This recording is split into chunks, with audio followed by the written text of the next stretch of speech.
Good afternoon. कक्षा 12 के जो भौतिक विज्ञान का क्रम आपका चल रहा है, उसके अगले क्रम में हम विशिष्ट प्रतिरोध यानी कि प्रतिरोधकता के बारे में पढ़ेंगे। इसके पिछले लेक्चर में हमने आपको वैद्युत प्रतिरोध, अनुगमन वेग आदि के बारे में बताया था। उसी से संबंधित आगे हम अगले क्रम में पढ़ रहे हैं विशिष्ट प्रतिरोध अथवा प्रतिरोधकता। विशिष्ट प्रतिरोध अथवा प्रतिरोधकता। विशिष्ट प्रतिरोध का दूसरा नाम जो है प्रतिरोधकता है। हम लोग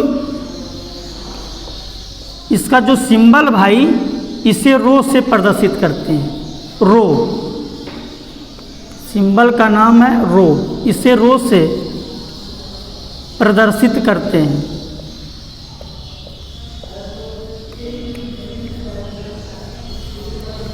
वैद्युत क्षेत्र की तीव्रता तथा धारा घनत्व के अनुपात को विशिष्ट प्रतिरोध अथवा प्रतिरोधकता कहते हैं। वैद्युत क्षेत्र की तीव्रता तथा धारा घनत्व के अनुपात को विशिष्ट प्रतिरोध अथवा प्रतिरोधकता कहते हैं। तो परिभाषा के अनुसार जो आपका विशिष्ट प्रतिरोध होगा वो रो बराबर हो जाएगा E अपान जे, जहाँ E आपका वैद्युत क्षेत्र की तीव्रता है, जे आपका धारा घनत्व है। तो इन दोनों राशियों के अनुपात को हम विशिष्ट प्रतिरोध अथवा प्रतिरोधकता कहते हैं। मात्रक इसका क्या होता है? इसका मात्रक जो होता है वो ओम मीटर होता है। मात्रक ओम मीटर होता है। कैसे होता है आइए हम आपको दिखाते हैं। ई आपका जो है वैद्युत क्षेत्र की तीव्रता है, तो वैद्युत क्षेत्र की तीव्रता का मात्रक न्यूटन प्रति कूलाम भी होता है या वोल्ट प्रति मीटर भी होता है। वोल्ट प्रति मीटर होता है। न्यूटन जो प्रति कूलाम है वो E बराबर F अपान क्यू नॉट से फार्मूले से लाया गया है। अब वोल्ट प्रति मीटर जो हमने बताया था E बराबर B अपान L एक फार्मूला बताया था, या B अपान D, वहाँ से इसका मात्रक वोल्ट प्रति मीटर है। तो हम यहाँ पर ओम के पदों में लाएंगे तो यहाँ पर न्यूटन प्रति कूलाम लाने से कोई मतलब हमारा नहीं निकलेगा। तो हम यहाँ पर वोल्ट प्रति मीटर वाले फार्मूले से ओम मीटर ला सकते हैं। तो E का जो मात्रक हम राइट करेंगे भाई वो वोल्ट प्रति मीटर राइट करेंगे। जो J है, J आपका धारा घनत्व है। पिछले लेक्चर में भी हमने आपको बताया J बराबर होता है I अपान में A। I आपकी विद्युत धारा है, इसका मात्रक जो होता है एम्पियर होता है। और ये A आपका अनुप्रस्थ काट का क्षेत्रफल है, जिसका मात्रक होता है भाई मीटर स्क्वायर होता है।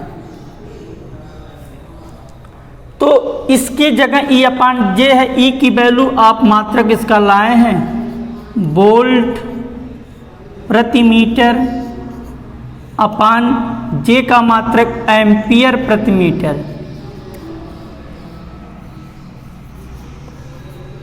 एम्पियर प्रति मीटर स्क्वायर, इसका इसमें गुणा होगा, इसमें इसका गुणा होगा, तो आपका आ जाएगा वोल्ट मीटर स्क्वायर अपान में मीटर इंटू में एम्पियर। एक मीटर से एक मीटर कट जाएगा, ऊपर हो जाएगा वोल्ट मीटर और नीचे आपका बचेगा एम्पियर। तो जो वोल्ट है वो विभवांतर का मात्रक है। तो V बराबर आप यहाँ से लिख सकते हैं IR। जो B है आपका विभवांतर, विभवांतर का जो मात्रक होता है जूल प्रति कूलाम होता है, या आप इसके यहाँ से लिख दीजिए, आप IR से यहाँ लिख सकते हैं जो B है। तो V की जगह हम IR राइट कर दें भाई, या सीधे आप यहीं B बराबर IR लिख सकते हैं, आपको कोई दिक्कत नहीं होगी। तो इस वोल्ट की जगह हम IR लिख दें तो I का मात्रक एम्पियर हो गया, और R जो प्रतिरोध का मात्रक ओम हो गया प्रति एम्पियर। ये ऑलरेडी आपका मीटर है। देखिए वोल्ट की जगह हमने लिख दिया इस IR की फार्मूले की सहायता से एम्पियर इंटू ओम, और ये ऑलरेडी आपका मीटर है ही, नीचे आपका है एम्पियर, एम्पियर से एम्पियर कट जाएगा, बचेगा आपका ओम मीटर। इस वजह से हमने इसका मात्रक सीधे लिख दिया ओम मीटर। विशिष्ट प्रतिरोध रो बराबर E/J होता है। अगर हमको प्रतिरोध के पदों में और अनुप्रस्थ काट के क्षेत्रफल के पदों में, तार की लंबाई के पदों में अगर पूछा जाता है तो उसका फार्मूला हम इस प्रकार प्राप्त करते हैं। जैसा हम जानते हैं, मान लिया हमारे पास कोई एक तार है, इस तार की जो लंबाई है वो L है। माना कोई एक तार है जिसकी लंबाई L है और इसके सिरों का जो अनुप्रस्थ काट का क्षेत्रफल है वो कैपिटल A है, और इसका जो विभवांतर है सिरों का वो B है मान लिया, और इस चालक तार में जो धारा प्रवाहित हो रही है वो I एम्पियर की धारा प्रवाहित हो रही है। तो यहाँ से हम वैद्युत क्षेत्र की तीव्रता जो है E बराबर B/D, D मतलब दूरी, तो यहाँ दूरी इसकी लेंथ L है, तो E बराबर हम B/L राइट कर सकते हैं। अच्छा, और हम J का जो मान है, J बराबर हम जानते हैं कि I/A होता है।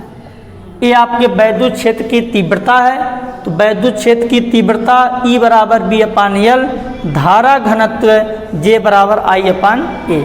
तो दो फार्मूले आपके ये हैं, इसी में आप ये वैल्यू पुट कर दीजिए, तब आपका रो बराबर हो जाएगा E/J, E की जगह B/L और J की जगह I/A। तो ये आपका हो जाएगा VA/Li। ओम के नियमानुसार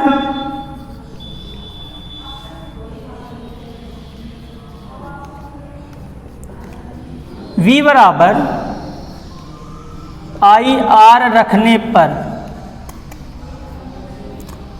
रो बराबर आपका हो जाएगा V की जगह IR इंटू में A/Li।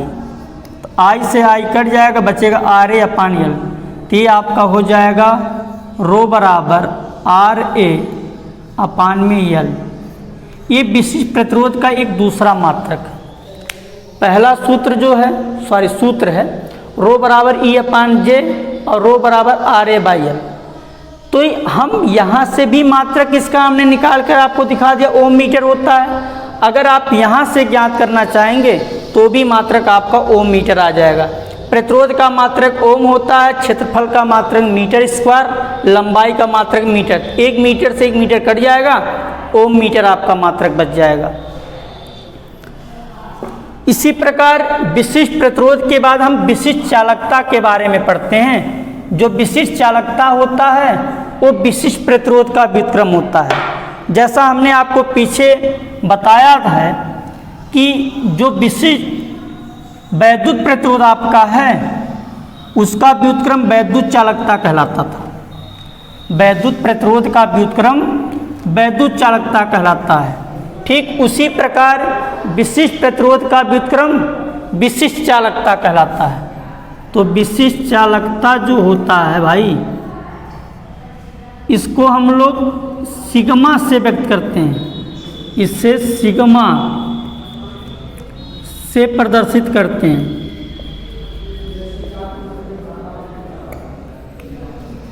ये मैथ वाला सिग्मा होता है। सिग्मा पाई बांड जो होता है, ये सिग्मा इसका सिंबल रहेगा विशिष्ट चालकता का। इसे सिग्मा से प्रदर्शित करते हैं। दूसरी बातें हमने कहा कि विशिष्ट चालकता जो है विशिष्ट प्रतिरोध का व्युत्क्रम होता है। तो लिख सकते हैं आप विशिष्ट चालकता बराबर 1 में विशिष्ट प्रतिरोध।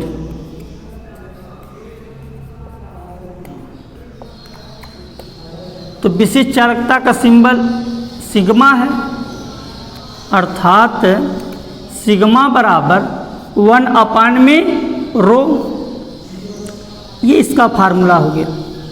अब अगर हमको रो की वैल्यू नहीं पता रहेगी तो रो की जगह हम E/J भी लिख सकते हैं या रो बराबर RA/L। तो यहाँ लिखने से फार्मूला आपका लंबा बनेगा। सीधे अगर आपको विशिष्ट चालकता का मान पूछता है तो सबसे पहले आप रो की वैल्यू ज्ञात करेंगे। रो की वैल्यू E/J से, जैसा प्रश्न में दिया रहेगा, E/J से या रो RA/L से आप ज्ञात कर सकते हैं। इन दोनों फार्मूले की सहायता से हम ज्ञात करके रो की वैल्यू जब हमको प्राप्त हो जाएगी तब हम सिग्मा बराबर 1/रो का मान यहाँ रख देंगे और इसको हल करने के बाद जो प्राप्त होगा उस सिग्मा की वैल्यू प्राप्त हो जाएगी। विशिष्ट चालकता और आपका धारा घनत्व में एक रिलेशन होता है। विशिष्ट चालकता और धारा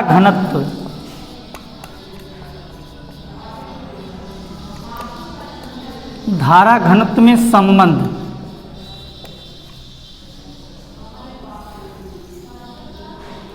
धारा घनत्व J और ये सिग्मा आना चाहिए। तो सिग्मा बराबर हम जानते हैं कि 1/रो होता है, 1/रो होता है। और ये भी जानते हैं कि रो बराबर जो आपका होता है वो E/J होता है। क्यों हमने E/J लिखा है? क्योंकि धारा घनत्व हमको प्राप्त करना है तो हम यहाँ पर J रखेंगे, क्योंकि J आना चाहिए फार्मूले में। अब ये रो का जो मान है यहाँ पर आप पुट कर दीजिए, तब सिग्मा बराबर जो हो जाएगा 1 रो की वैल्यू E/J, ये ऊपर चला जाएगा तो ये आपका हो जाएगा सिग्मा बराबर J/E, या J बराबर आपका हो जाएगा सिग्मा इंटू में E। जो धारा घनत्व है एक सदिश राशि है, इसका सदिश रूप आपसे पूछा जाता है बहुविकल्पीय प्रश्न में कि धारा घनत्व और विशिष्ट चालकता का सदिश स्वरूप क्या है। तो सदिश स्वरूप जो आपको हो जाएगा vector J equal to sigma into vector E। ये आपका विशिष्ट चालकता तथा धारा घनत्व में संबंध है और ये इसका आपका सदिश स्वरूप है। अगले क्रम में ओमीय परिपथ और अनोमीय परिपथ। तो हम ओम के नियम आगे आपको पढ़ाएंगे। तो ओमीय परिपथ जो होता भाई, पहले आप जान लीजिए ओम का नियम क्या है। हम पिछले कक्षाओं में पढ़े हैं 10 में कि यदि किसी चालक की भौतिक अवस्था जैसे ताप, दाब, सांद्रता आदि में कोई परिवर्तन ना हो तो चालक के सिरों पर लगाया गया विभवांतर एवं चालक में बहने वाली धारा का अनुपात नियत होता है। अर्थात B/I इक्वल टू नियतांक, तो जो नियतांक होता है वो R होता है। B/I इक्वल टू R हो जाएगा। यहाँ से आप सॉल्व करेंगे B इक्वल टू IR हो जाएगा, जो हम अगले लेक्चर में इसके बारे में चर्चा करेंगे। लेकिन इससे संबंधित ओमीय परिपथ और अनोमीय परिपथ है, इसको जान लेते हैं। जो ओमीय परिपथ होते हैं वो ओम के नियम का पूर्णतः पालन करते हैं, जबकि अनोमीय जो परिपथ होते हैं वो ओम के नियम का पालन नहीं करते हैं। और अनोमीय परिपथ को चाइल्ड समीकरण के नाम से भी जानते हैं। जो अनोमीय परिपथ होता है उसे चाइल्ड समीकरण के नाम से जानते हैं। और जो चाइल्ड समीकरण आपका होता है वो होता है I बराबर KB की पावर 3/2 होता है। चाइल्ड समीकरण जो होता है I बराबर KB की पावर 3/2 होता है। नेक्स्ट, गत्यात्मक प्रतिरोध। अनोमीय परिपथ के किसी खंड के वैद्युत विभवांतर तथा धारा परिवर्तन के अनुपात को गत्यात्मक प्रतिरोध कहा जाता है। अनोमीय परिपथ के किसी खंड के वैद्युत विभवांतर तथा धारा परिवर्तन के अनुपात को गत्यात्मक प्रतिरोध कहा जाता है। गत्यात्मक प्रतिरोध का कोई सिंबल नहीं होता। गत्यात्मक प्रतिरोध जो आपका होता है ΔB/ΔI होता है। प्यारे बच्चों, इसका जो मात्रक आपका होता है वो वोल्ट प्रति एम्पियर होता है। आगे हम शेष भाग अगले लेक्चर में बताएंगे। धन्यवाद।